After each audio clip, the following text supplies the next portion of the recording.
Bakit, anak? May kailangan ka bang bilhin? Ay, naku, Nay. Baka may bibiling niyang kung ano dun sa sosyalera ng crush. Kuya naman, may pangalan siya. Pangalan. O nga pala. Sosyalerang Sheila May, tama. Ang pinapangarap ng kapatid kong mapapasagot niya.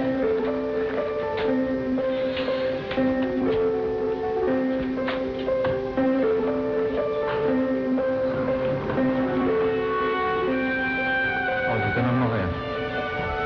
Uboy. Sige, upo kayo.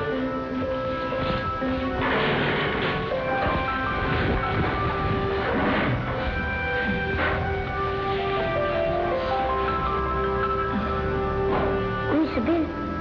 Okay ka lang ba? Ba't pa nanginginig ka yata? Maayos lang ako. Pailaglag na. Sabihin po ka. Ay, wag na. Ayos lang talaga ako. Totoo ba yon?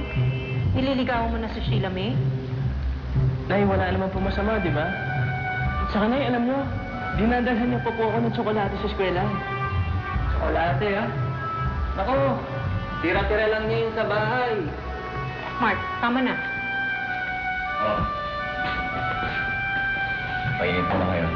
Nandiyan pa isa, ginagawa ko pa lang. Yeah. 2 minutes. Mabuya na to. At paano kainin to? Sabaw yan. Tama sa'yo. Para bumuti na yung pakiramdam mo. Sige, hugutin mo na.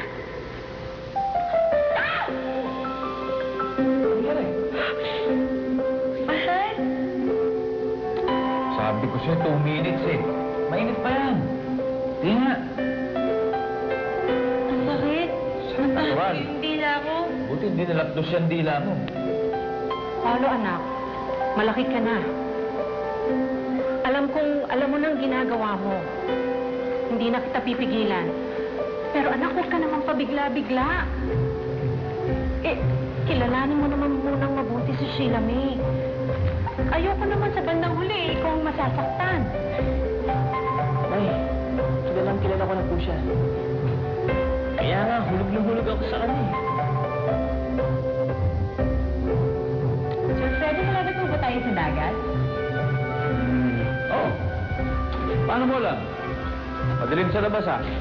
Doon po kasi ako nakatira dati. Relax lang. Sa tabing dagat? Opo.